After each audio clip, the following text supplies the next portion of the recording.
background checks for roommate. So in this video we're going to go over local, state, and county resources the public has available to them to do background checks. Specifically, let's look at the types of resources you have to do a background check for on a roommate. And if you come down to sheriffsdepartment.net, you'll find resources for all 50 states. I'm going to select the state of Michigan just for this video. Most states will have a very similar process, except for a couple of states that make it slightly more difficult, but overall it's very similar. You have an option to do an instant check, first last name. It's a nationwide type of a check, covers public records, criminal records, financial records, looks at private databases, like for instance cell phone information, things like that, previous addresses, social media type of things, deep web type of things. It's an instant check. Check it out. It will give you some information pretty much right away. If you proceed to go with the full file, if you want all the information, you can proceed with that. If you scroll down here, we broke background check down into pretty much some of the essential records.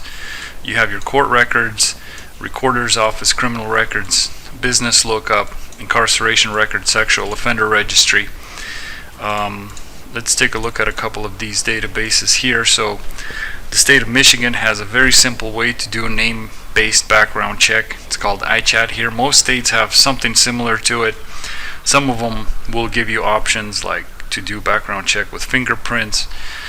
Some of them might need some more paperwork when it comes to background checks.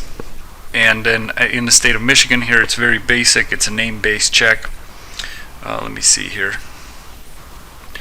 And it looks like it's about $10 a name, so very reasonable.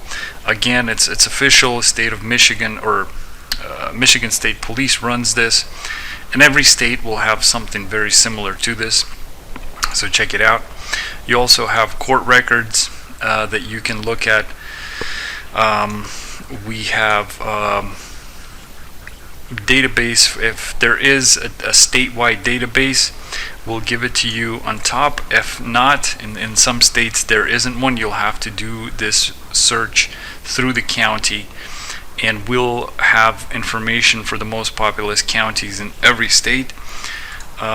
Sometimes if you don't want to pay for the criminal record, you can also find criminal information using court records, and a lot of times at least the dockets can be researched for free. And anytime somebody appears in front of the judge for arrests, for lawsuits, anything like that, it creates a court record. Court records are considered public record, and so you're able to get a lot of information, not necessarily even through an official criminal record search of the state, but also using the court records.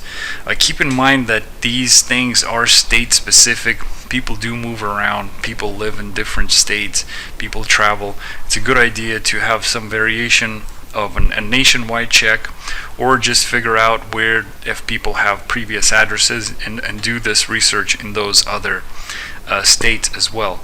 So I'm gonna go ahead and leave a link for sheriffsdepartment.net in the description. You can click on that. Come check out the different databases. It's not, we also have pages that specifically focus on background checks, criminal records, court records, inmate searches, vital information, warrant searches. So there's quite a few public databases people have access to. You can also just type sheriffsdepartment.net into your browser and come on down, take a look at all these things, and see if it could be of any help.